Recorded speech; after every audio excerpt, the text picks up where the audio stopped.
둘, 셋. 안녕하세요. 안녕하세요. Noonas podcast Noonas 나왔습니다. Hey. Hey. Getting better every week. That's for sure. Yep. Yeah, of course. Practice makes perfect. Yes, it does. I think. Anyway, Hopefully. hello again. I hope so. I hope so too. Hello again, everybody. It's the Noonas podcast, now officially part of the Metropolis Podcast Network, which I am really excited for.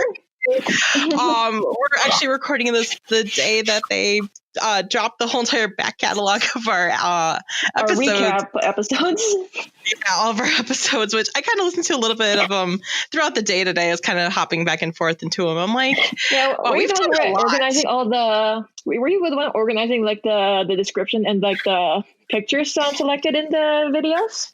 Yeah, I was working on those. I was actually the one who chose all the pictures and stuff. So that was all my hard work. So I'm trying to, hopefully, if this is on Facebook and stuff, when you listen to it, there's pictures that kind of helps you kind of at least get a visual of the groups and stuff, because we're talking about a lot of people whose names you're probably like, wait, who are they? So I think a little visual like picture helps a little bit. So but yeah, we are now officially members of the Metropolis podcast group. We're all both of us have actually been really good friends with a bunch of the hosts. Yeah, with Matt and with Ruthless and Alan and Ganja. And of course, I co-host the sports show with my boyfriend Cedric, because I'm not just a K-pop nerd, I'm a sports nerd too. So if you don't want to listen to me ramble about K-pop, you can listen to me ramble about sports and drive Cedric nuts about that. But hopefully I'm crazy about. The amount of times we've teased each other about sports is hilarious. This is how we've had such a strong relationship for 2 years.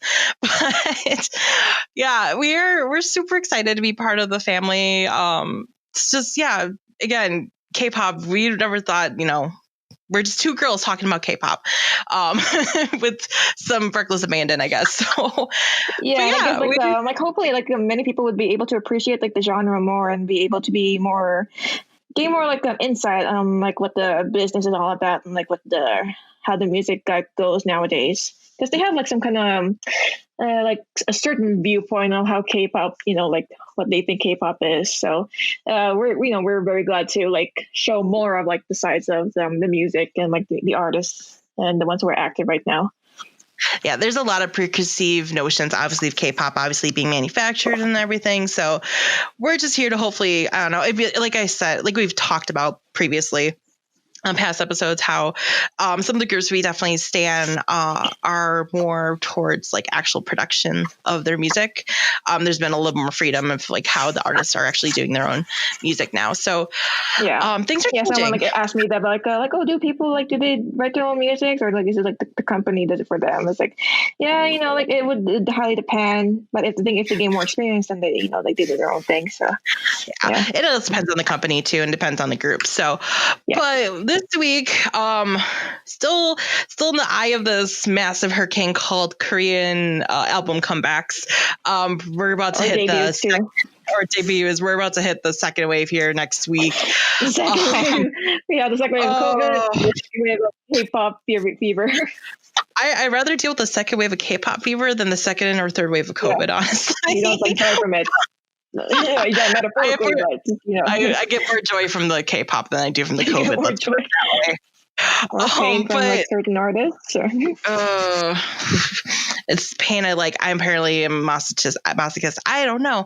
But this week we have two more album comebacks. We actually have a solo album release. It's the second part. Second part of Taemin. Second act. Yes, if you want to call it. Man. It's it's super theatrical. We have Taemin's Never Gonna Dance Again Part 2, because we had Part 1 back in September before we started this podcast. Which, oh my god, yeah, that was Labor Day weekend when Criminal came out. I remember that because I was literally hiding in the cabin of my family's cabin downstairs, okay, I need to go stream Criminal. I'll still talk about Part 1 too a little bit when we're discussing it. But yeah, we have Taemin's it's his third full album. Never Gonna Dance Again. Okay. So, and then we also have a new release from the girl group GFriend with Walpurgis Night, which is a full album from them too. And we'll get into a bit about GFriend. Managed under BTS's big hit company. Well, they're like the parent company. We'll have to get into it. Big hits, acquisitions as of late, and terms of I think helping out some of these groups, especially a group like GFriend. I think they definitely needed big hits parental support, I guess. I think like for like their music. Yeah, exactly. We'll get into that, and then we also have a bit of a interesting scandal unfolding. Unfortunately, with the group we were talking about a couple of weeks ago with Black Swan, with one of their members, and it's getting kind of interesting in like what's all unfolding there. So, and to think that they did a scandal happen just when they debuted and started promoting like their new stuff. Re-debuted, because we talked about how they were originally one group, they kind of reformed and became another group, and already we hit a scandal. So we'll have scandals just always happen in K-pop. This is something we're usually expecting. Nothing of it comes without a scandal. Yeah, and half the time, a lot of them are usually petty, but like the whole what was that last week with Chanyeol? Chanyeol, like with some ex-girlfriend turns out to be someone who owed him money or who. That was a whole mess. Let's put it that way. That was kind of funny too. Okay. After seeing it all, yes, it was hilarious because the photoshops were horrendously bad. I don't want to get into that but that was still hilarious. It was overdone. It's an overdone story. But should we just get started with our first album review with Taemin? If we must, yeah, sure. I know. You've come and tortured me with Taemin stuff a lot of times, so I totally understand. But yes, we had Taemin's third full album. I guess this is like the second part of his third album. Again, like I said before, we have Never Gonna Dance Again Part 2 just come out. Act 1. Was 2. it Act 1 or Act 2? It's Act 2 because Act 2 is right now, and the last one. Yeah, we had Act 1 back in September when he dropped Criminal, which is an amazing track, and I feel like this very kind of continued on the whole like theme he's been kind of working with this whole entire era of his solo era. Stuff. So for those of you who are not in the know, Taemin is a member of the group SHINee, which most of the members have been or are just finishing up their military service. Like I said, we had some people are coming back, are back in, or some people are out. And I know Taemin's gonna be left to enlist pretty soon too. So so he's gonna be, unfortunately, he's getting to that age where he has to enlist. But he's also the youngest member of SHINee, so that's why he hasn't had to enlist quite yet. So I think that's why he's been doing so much side stuff right now with his solo work. Super M too.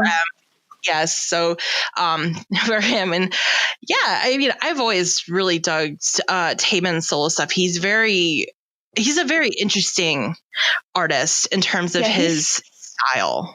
Yeah, and he's one of like the most like well-known and one of like the most versatile performers out there in K-pop. Like people hailed him as like the Michael Jackson of K-pop because of his dance style and also his looks.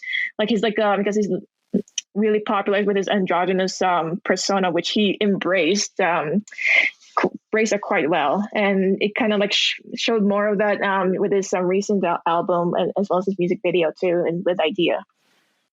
Yeah, with Idea, which just came out on Monday, with a really beautifully stunning video, and there's a lot happening. Like there's a lot to unpack in the music video, a lot happening like with the styling and the visuals. And like I literally just before we came on to air, I was watching a little bit of the behind the scenes of him filming, because he a lot of the time the artists actually sometimes now I think have input in terms of what their vision is, especially when they do their solo work.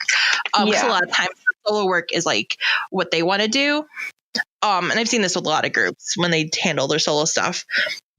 And so, and this kind of feel like I said, this feels like it comes like a continuation from what he was doing with Criminal, because Criminal had that dark, sinister, like there's a very like rich, lush look to the music video and to the whole styling of that.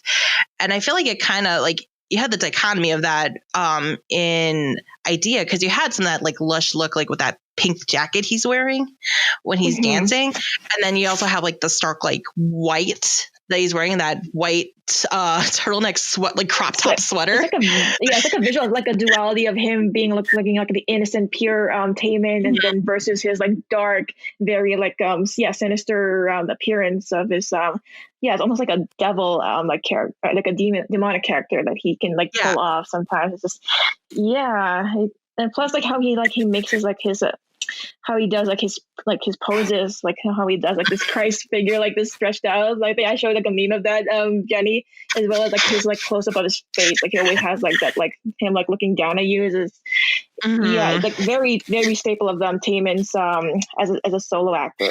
So a solo artist. I mean.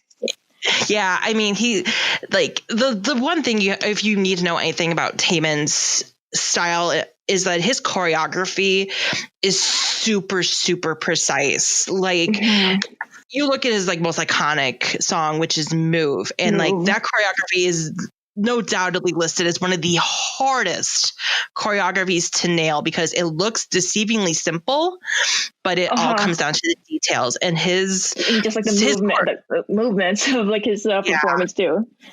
Yeah, like it all really comes down to the details. I actually was just watching, he had a video on YouTube where he actually had one of the members of NCT come, the youngest member of NCT 127, Haechan, come in, who Haechan is a huge, huge Taemin fan. Like he auditioned to be at SM because of Taemin. Like he grew up listening to SHINee and, being, a fan of Taemin. And ironically, he is also the maknae of NCT 127.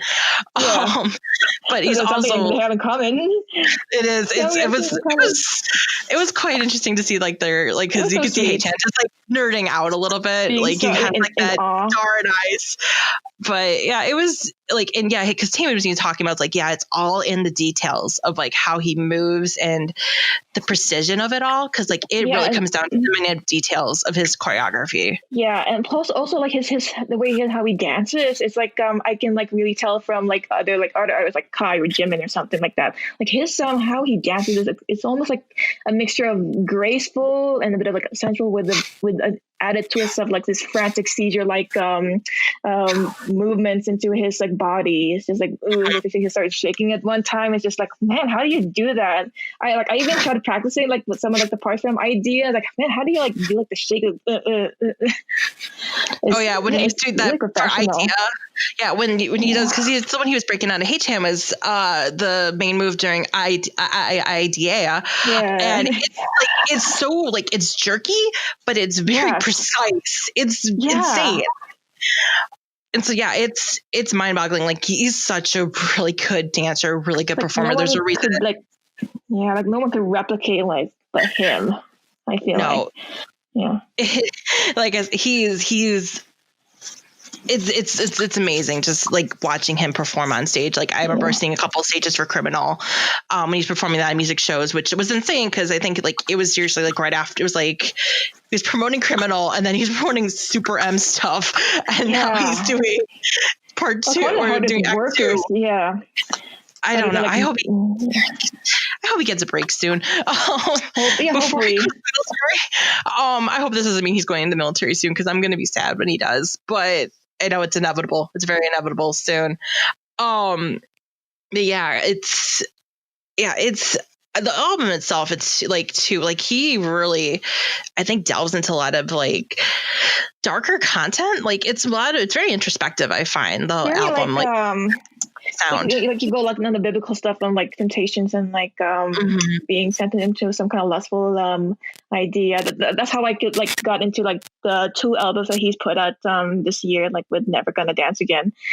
If I could compare, since I listened again to like his first act and compared to his second act, how I felt, not by like how I interpreted myself without like doing much research. So I feel like the Act One is more of a darker theme compared to the Act Two, which feels more optimistic because with like for the first act, it has like more of like a Eurobeat, like dark synth, like synth instrumentals, and like some of the lyrics talks about like having like these dangerous romance with like this person that he's like with, whereas with Idea and like some of like the tracks in the second act, it feels more optimistic, it feels more hopeful, because like one of the lyrics, like when I like I rip you out of my life, it's the first time I've opened my eyes, something like that. Yeah, it feels like he's like getting out of like this dangerous this love and just like being more free. That's how I like interpreted the whole like the two albums itself. So yeah, it has a narrative on its own that I can like really follow and like have like this imagination in my head. Yeah, I mean, I'd almost have to agree with you on that because, yeah, I mean, Act One was definitely a lot darker, more sinister. I mean, you'd look at Criminal itself, and also the pre-release he had with Two Kids, which Two Kids is starkly different from what we've seen from most of Taemin's music videos, but still felt very much like him because it's him dancing in the streets, and I think it looked like Europe. I don't know if it was Europe or not. Paris. Was it in Paris? Yeah, he did play in Paris. Okay, yeah, it's a very emotional song because it's talking about like this like young stupid love, and it's like a breakup song. It almost feels like right. Yeah, like it's almost like he's almost been like wrestling with his demons throughout this whole entire arc of these two albums, and it's kind of come obviously to a almost hopeful conclusion with the end of Act Two here. So, I mean, I think it's a great storytelling like throughout. Yeah, like you can you can tell a story like from not just from movies or books, like you can tell it from like the music, and I think Taemin really succeeds in like making that kind of art into his music. That's why I admire him so much. Like after getting into K-pop, I really think I should recommend like everyone like with Taemin. I've been like strongly recommending this guy. Yeah, he's seriously one of if not one of the best solo artists currently out there. Just all of his stuff has been super good. Like, I mean, he definitely delves in more of like the almost like Euro trash and like some like dubstep EDM stuff, but like again, he has some like more soulful stuff like Two Kids from this from Never Gonna Dance Again Part 1. You also have like I think like Pansy I think was one of my standout choices from Act 2 here. Like it's just a really like emotional song, and I think also like Identity to end the album, but like kind of gave it that like hopeful burst at the end, like kind of like finding yourself like post breakup in a way. Yeah, and also speaking of which, that last track, the Identity, thank you Taemin for finally putting out that song, because I've been hunting for this song, like, cause like when I first heard it during his like New Year's Eve concert, and like and I tried like trying to like Shazam that song, like doesn't exist. Sorry, Jenny. Then like when I finally heard this song, oh my god, thank you so much. You have no idea how much I've like I felt like crazy like trying to look for that song. Oh, I love it when they tease us with new stuff. Like they like people like there's been groups that like tease us with like clips of new music. Like I've seen it before. I know earlier this summer it was Stray Kids. Bang Chan was teasing We On, which was the Three Racha line from In Life. He was teasing on his song. He played like 2 seconds of it and turned it off, and he's like, I'm not gonna tease it. Maybe I will. Plays like 2 more seconds of it. And it was like really like Bacon like spoiling his like his music. Like Bacon like just spoiling his music is just like turn on like this type. He actually said, I'm gonna get in trouble, but I don't actually kind of care. Oh my god. Stray Kids has spoiled a lot of their music. It's hilarious. It's a whole running meme in the whole fandom. Also, ATEEZ was kind of teasing it too when they did their film when they did before Fever came out this year, because they were playing some of the background music was turned into some of the tracks from Zero Fever Part 1. So, and currently on their variety show that's airing, like I was watching the episode that they dropped today, and there was some backing stuff, and I'm like, is that possibly for part 2? Like my clown A-Tinny brain was going like, oh God, are we getting more stuff? Are we getting more teasers? Because like ATEEZ has been known to do this a lot. Like they will tease stuff in their old songs into their new stuff. Like there's stuff they'll reference that you don't realize until you like re-listen multiple times. You're like, holy shit, they referenced that like so many months ago in their previous album. It's crazy. But yeah, I love it when K-pop idols give us these Easter eggs. Like that's half the fun and also half the fun is just watching them become clowns. That's a whole meme just too. Clowning with your fans.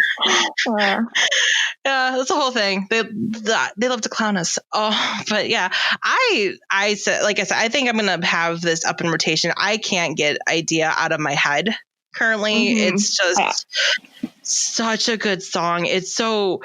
It feels like a song like for like a supervillain in a way, like it like this like, you know, not like you know, like supervillain take over the world, but like, you know, like one of those like more dark like methodical ones. Like I kind of had that vibe to it. Yeah, that's what I like do. Like, you know how I'm such a big fan of like JoJo's Bizarre Adventure. You know how like the author like always references like his characters and like their powers from like musicians. He's never like delved into K-pop yet, but I had a feeling that like I should really recommend that he should like do like some like K-pop elements and like look into like their styles and really like get inspiration from Taemin, because he like Taemin's persona could like really match with like a villain from like the series. Like I can imagine him like with like a character that looks like Taemin and having like his like one of his costumes, and it's just that's how I imagine though. So I really hope they like delve into more in the future if he's still alive.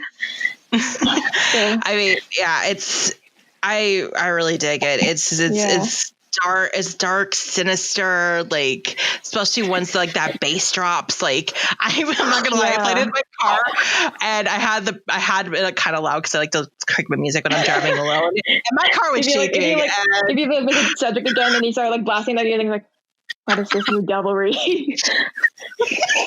I won't do that when he's in the car. I won't crank it super high, but I was by myself and I'm like, this car's shaking and this is amazing. I will master that dance too soon. I shall master that dance. Also shout out to Boa for like having like the Killing Me Softly. Like woman is amazing, and that Killing Me Softly is just perfect. Yeah, she's been killing it since like in the 90s, like for like 20 years. So I'm glad that she's still like still doing well in her like career too. Yeah, also like Wendy too, and Wendy in one track, the Be Your Enemy with Taemin. Yeah, still sounds beautiful.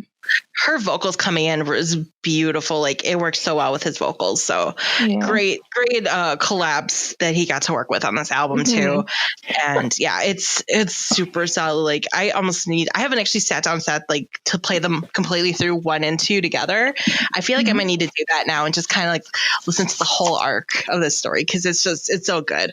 Also the fact that he also released Korean versions of some of his Japanese songs too. I love it. That.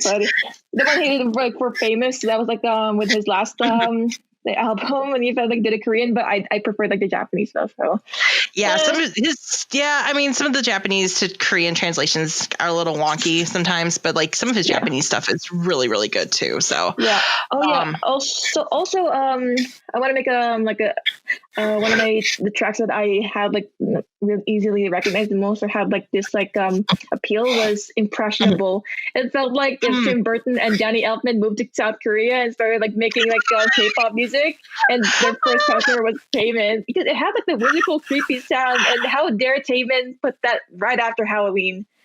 You know? I know, right? Impressionable. Oh yes, exactly. I now that you say it, it totally makes sense, and now I can't get that out of my head. Damn you. You're welcome. So, well, okay. Yeah, damn you. I don't know. This is me usually on a weekly. It's like, what am I going to get myself completely hooked on this week in terms of like K-pop insanity? And this week it's currently Taemin. But let's actually hop over then. Maybe I can't come up with a good segue. I'm horrible with segues. Can you tell? But I don't know how the way to transition. K-pop junkie yet.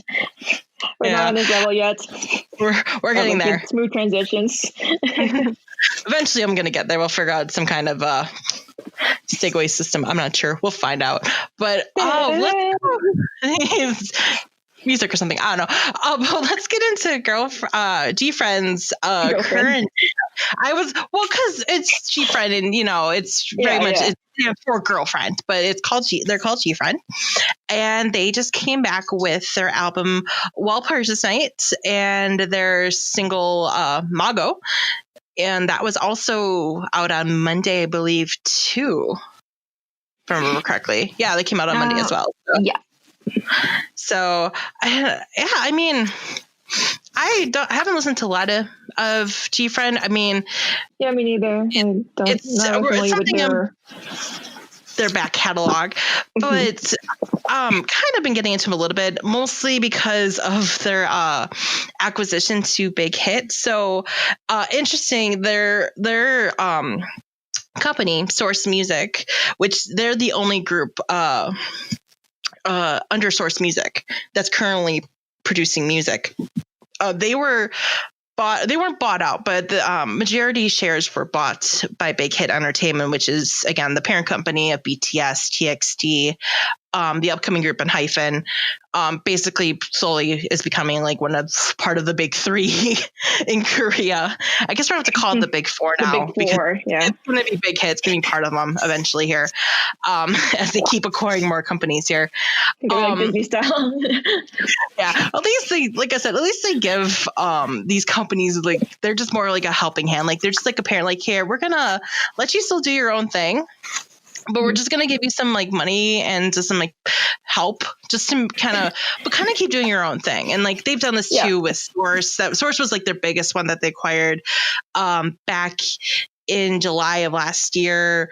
And then earlier this year, although it was kind of rumored like end of last year, early into this year, they acquired Pledis Entertainment, which is the parent company of the group 17, which we talked about a couple weeks ago, and with Semicolon and New West as well. And so they've kind of also come under the Big Hit label. Because at least when their music videos are released out on YouTube now, they're under Big Hit labels. So Big Hit's kind of starting to acquire some of these smaller groups, but they're still, like I said, letting them do their own thing, which I I'm really excited that they're still like letting groups like do their own thing and like kind of develop, because we've seen some really good stuff again from 17 and I think New West as well this year. Especially 17 with their last album Semicolon and Home Run, who's just being amazing. Yeah. But yeah, we had GFriend come back with Walpurgis Night, which is basically their fourth overall studio album, but it's the third Korean language album. So, and it's a full album. A couple of the songs on the album themselves, were former singles that they had come out earlier this year, namely Apple, Crossroads, and Labyrinth. Which all are fantastic songs. Like, I have Crossroads on my playlist currently because Crossroads is very much like it's almost very anime-esque in my mind. Yeah, that's how I felt like in some of the songs towards the end of like the album. It feels like something that you could hear from like a Magical Girl. Yeah, like a shonen. Yeah, shonen, like a shonen anime. Anime, like Sailor Moon. Yeah, like it's like something where you get like those vibes, like those songs like you'd use like when back in the day. I'm gonna date myself here, like those AMVs back in the day people would make all the time. Yeah. Mostly with emo songs, but like it's that very kind of like you could fit that with an AMV in a way. But I really enjoy Crossroads, but then we were talking off mic earlier. We were talking about Apple, and Apple was a really, really fun. It was really interesting single to come from them, because it's a little bit darker than what they've typically built in. Yeah, they're kind of like Twice in a way. Like they're starting to mature away from like their cutesy type like persona back in the day, and now they're like going into like a darker, like almost like a gothic well, for them a gothic theme discography, I guess. Like I think with Twice they're more like retro 80s theme. Well, there's has a bit of like a gothic and like a bit of like the retro theme as well with their like new music video. Yeah, so and like I said, they came back now with Mago, which came out also on Monday, and that also, they must be like on this like 70s 80s kick currently at Big Hit Entertainment. Because I mean, we had it with BTS and Dynamite, we had it with TXT and Blue Hour, and we have it right now with GFriend and Mago, and it very much felt like a 70s disco club song. In the music video, really emphasize that. Like girls going out having a fun night. Like seriously, it was like they're like, it's just them like going out having a blast, like going out drinking. There's like literally one of them's on a stripper pole. Like it's like the best night ever. And like it felt like that. Listening to the song, like we couldn't like do the same thing because like this current situation we're having. I keep on like mentioning about. But we have to, because they're gonna like see our records and like, oh, what is this, like this thing that they're experiencing, this COVID-19 pandemic. It's so hard for what them. is this COVID-19 you speak of? But yeah, I mean, I like I said, they were, I mean, the first 3 songs of the album itself, Mago, Love Spell, and 3 of Cups, all were very much like disco 70s 80s-esque. Like they all could fit easily in that like whole retro set, like, and it's like super retro, like you can almost supplant them back in those eras and they would fit. Like that was the can pretend like this, like there's like an 80s Asian like you can pretend that it's like an 80s song from like the Asian pop scene back in the day. It's like tell them like from 2020. Yeah, exactly. But I mean, it's very interesting. Like again, we're also playing with these very much retro vibes.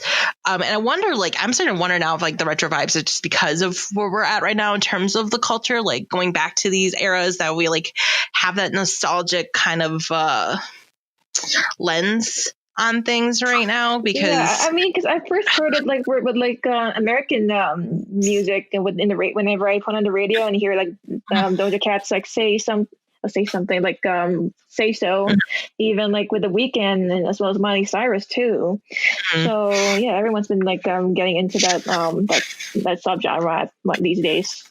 So I guess like K-pop's like following suit too.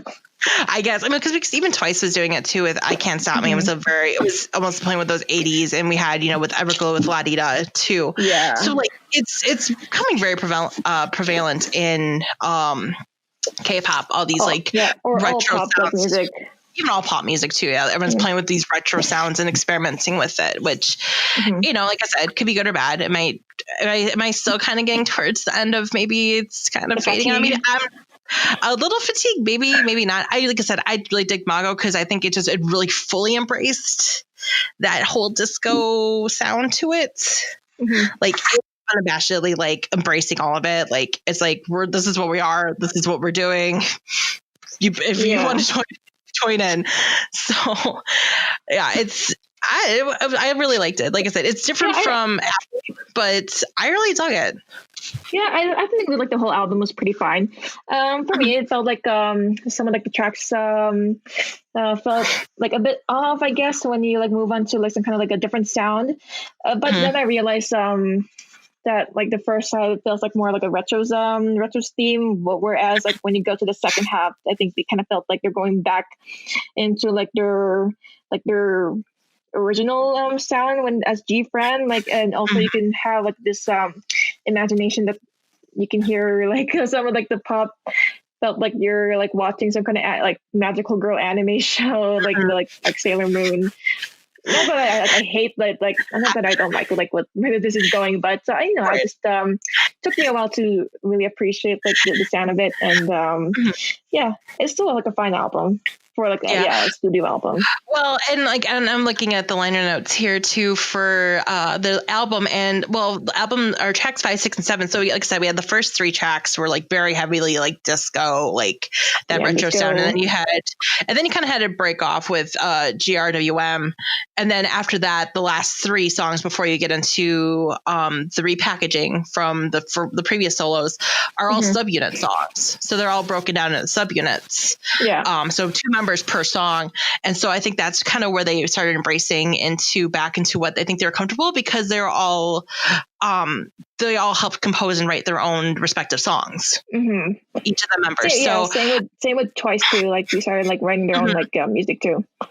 Yeah. So obviously maybe like it's still like getting more into like understanding like the writing and stuff, and so you kind of fall back into something more comfortable with. Not that that's a bad thing, because I still think all 3 songs were really, really well done, but it's definitely more on that like more innocent kind of girl group image I think they had when they first started. They're starting to definitely mature into this more mature, I think, woman group.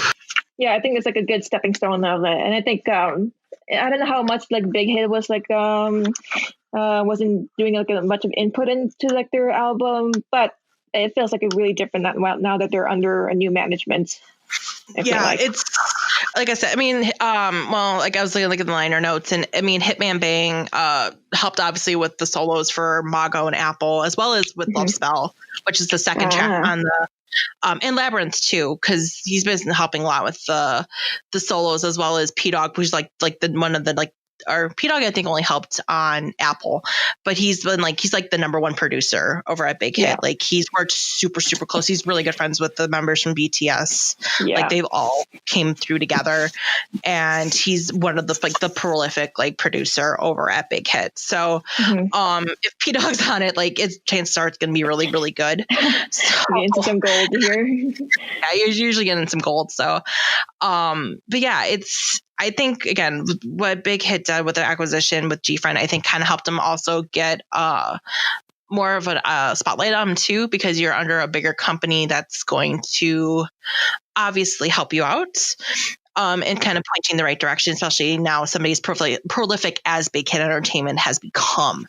And again, they're still kind of having this bit of a hands-off thing, like we'll support you, but do what you want to do, do what you want to do. We're not going to completely we're not going to completely absolve you of everything. Like we're not completely absorbing you and your assets. We're going to still let you produce under your own labels.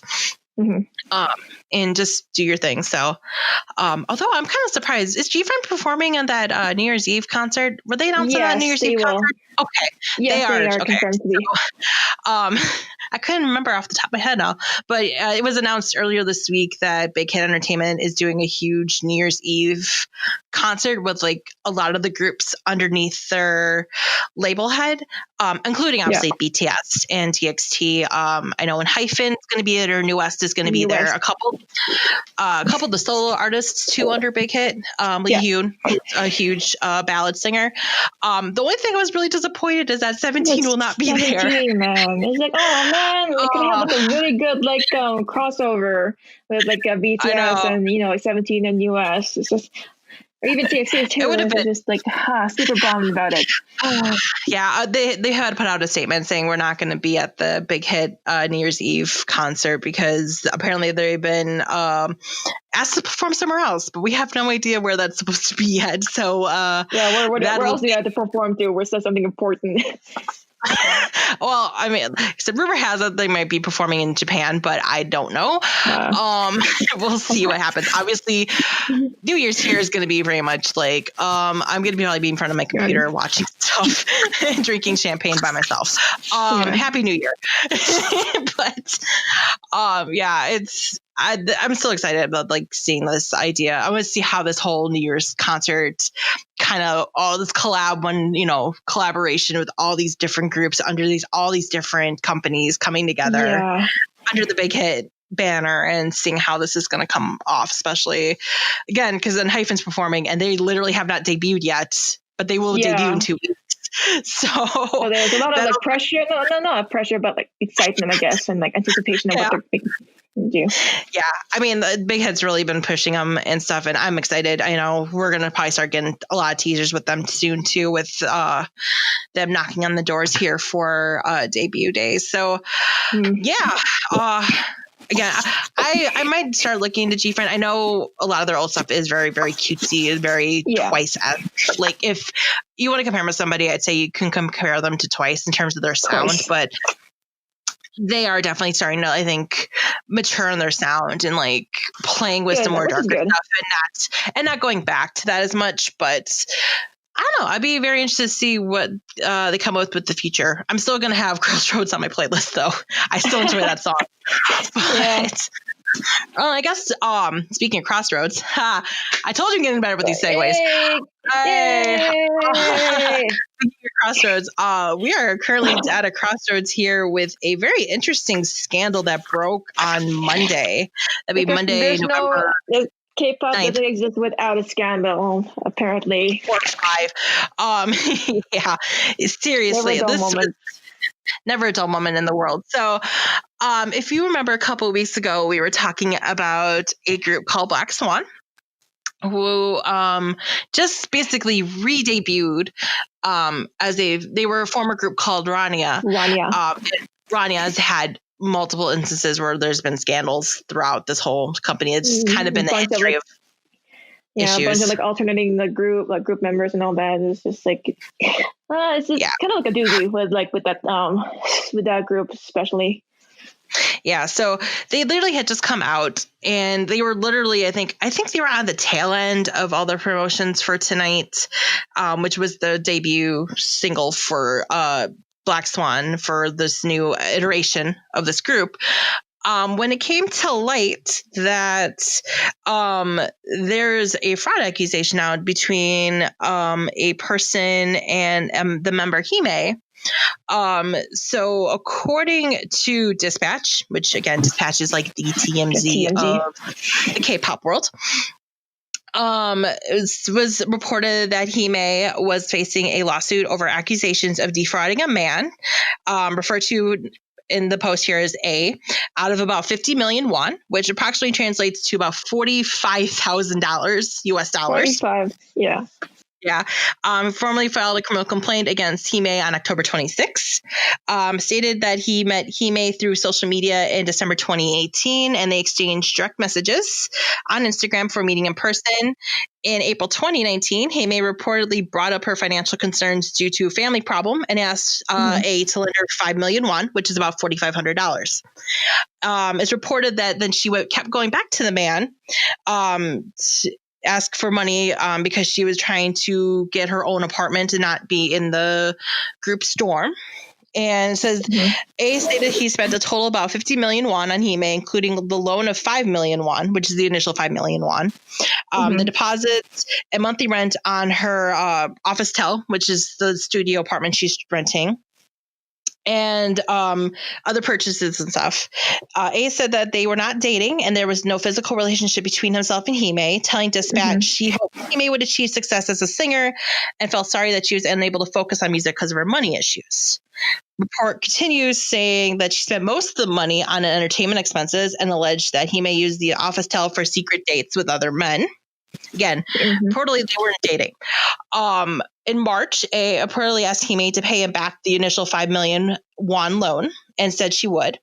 Then he stated that in May, he went to her apartment, told her to move out and pay back the rent. It's reported that Hime went on to change her phone number and vacate the apartment, and she has not been in contact with A since.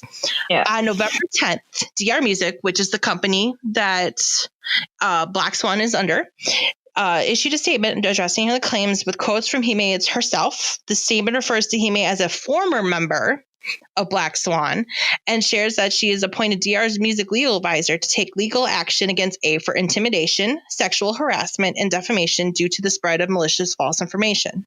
DR Music went on to share that the agency also decided to take all possible legal action against A and the news outlet that first published the report for obstruction of business and defamation, which probably is going to be Dispatch. And for a correction to the report describing that it has a terrible impact on Black Swan's promotions. Yeah. DR Music stated, "We are taken very aback by the unexpected case of Hime's fraud lawsuit. We are very sorry for the unintended controversy." They added, "After checking with Hime, we have found that the facts were distorted from the first report and that many parts were extremely exaggerated." It is then she comes through and this is her statement. She says that she rather than met with him through social media. A and Hime had met when she was briefly a broadcast jockey on Africa TV, which is a streaming service in Korea, much like on YouTube and stuff. And they had supported her with many star balloons, which are donations to her stream. She explained, "I met him out of gratitude with no other meaning to it. However, A came to the office tel where I was staying and told me while drinking alcohol that he wanted to be my boyfriend and made excessive requests, such as requesting sex. So I had to avoid him. Yeah. A part of the borrowing of 5 million won, most things were voluntarily provided by A himself. This includes the credit card as well. He invaded my privacy by coming to my house without even contacting me, but I did not agree to the sexual requests." Mm-hmm. Continued, "Also, I clearly expressed my intention to pay back the borrowed 5 million won after November," which would make sense because it's probably after post comebacks and stuff. Yeah. "And I avoided contact with him because I was scared as a woman about continued requests for sex or suggestions that we meet up. I never committed fraud or avoided him out of malicious intent.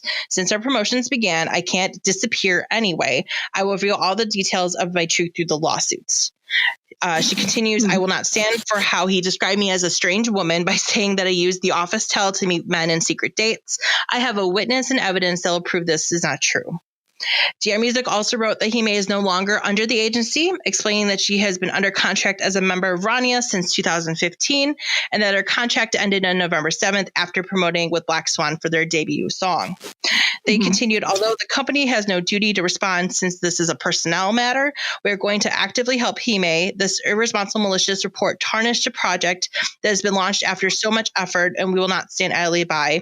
The agency also added that Black Swan is temporarily halting all their official activities as of November 11th.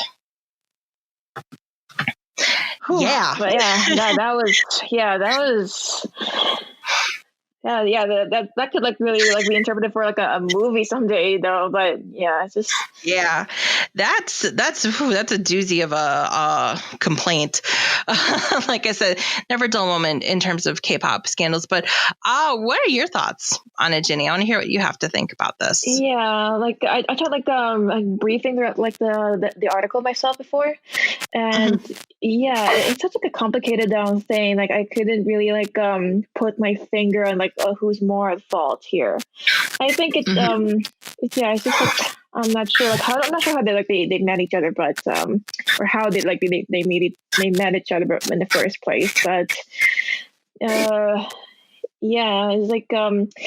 I don't know where Hime was being really demanding about owing him money. I don't know when he started asking her out as for a relationship, but I don't know if she kept on continuing to see him just so we can get more money from him. And it's also not fair for this A guy to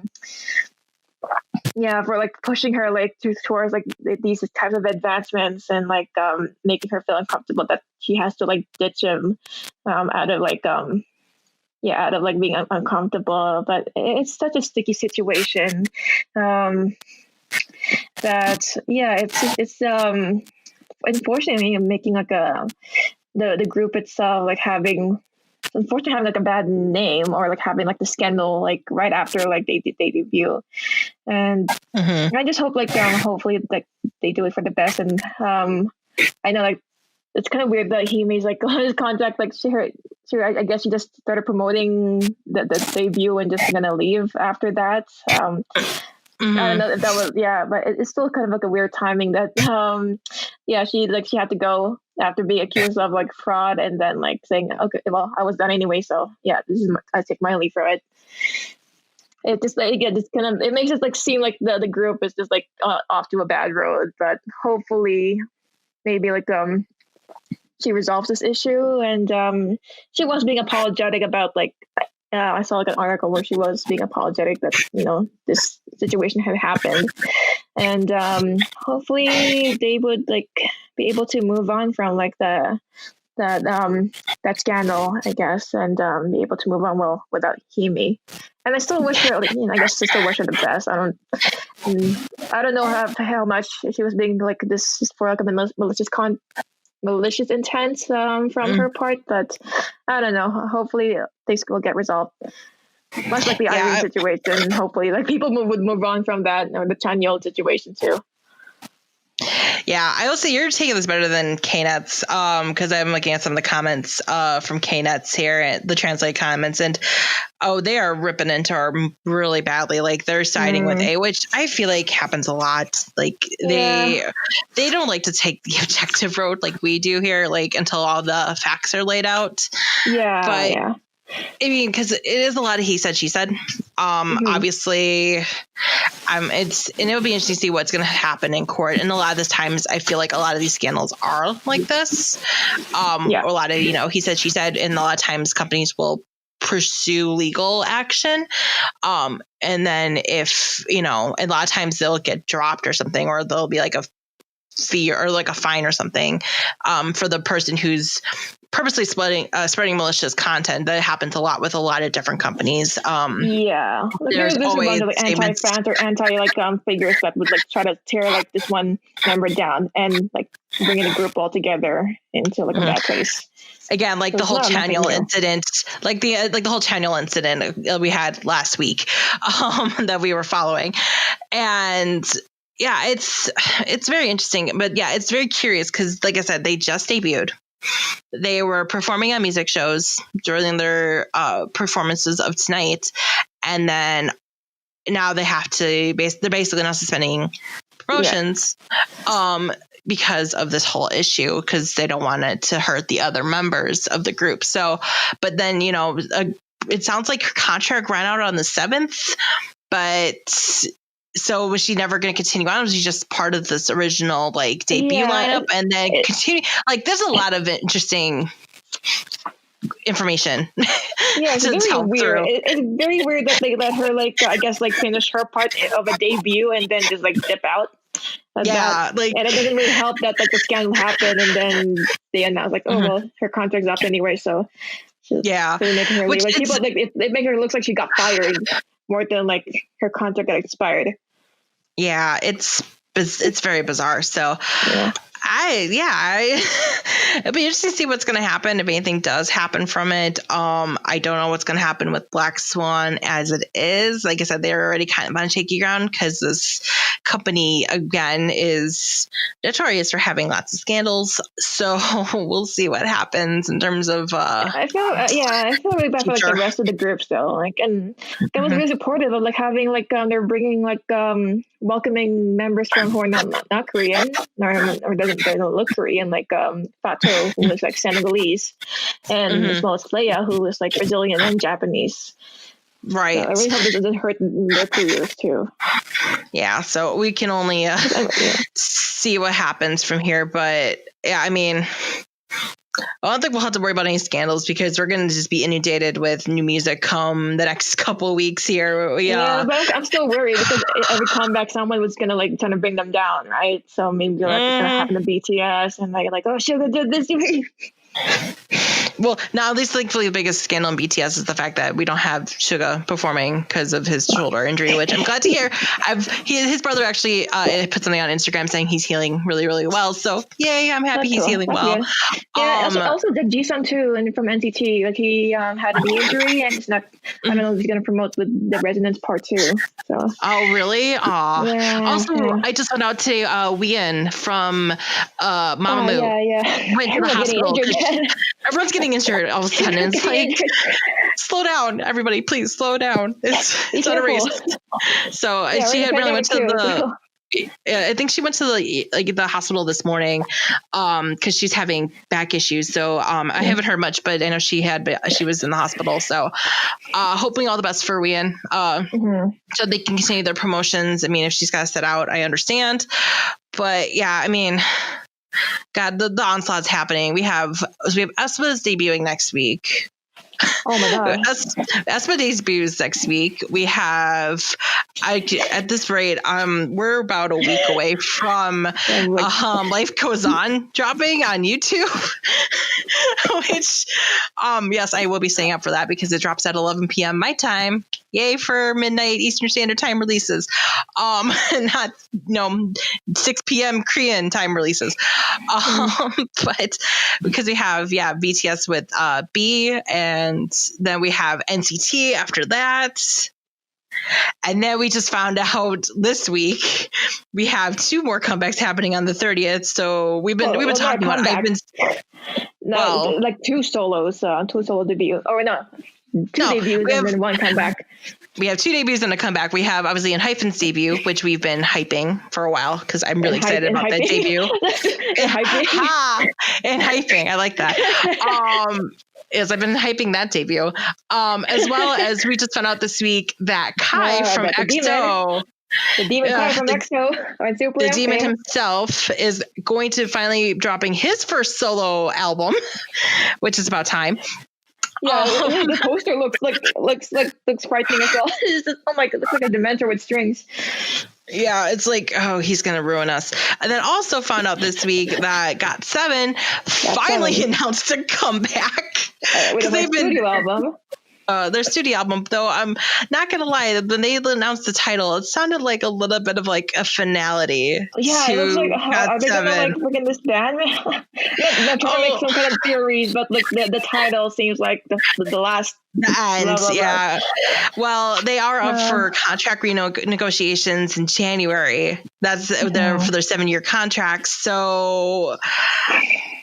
Who knows? I mean, because obviously we've seen Jackson Wang been producing hardcore with his Team Wang stuff, so maybe GOT7 might be ending. I know Jinyoung's been acting a lot too, so who knows? I hate to see GOT7 be done because I kind of do enjoy. I really enjoy their music and I enjoy their stage presence and just other crackheadedness.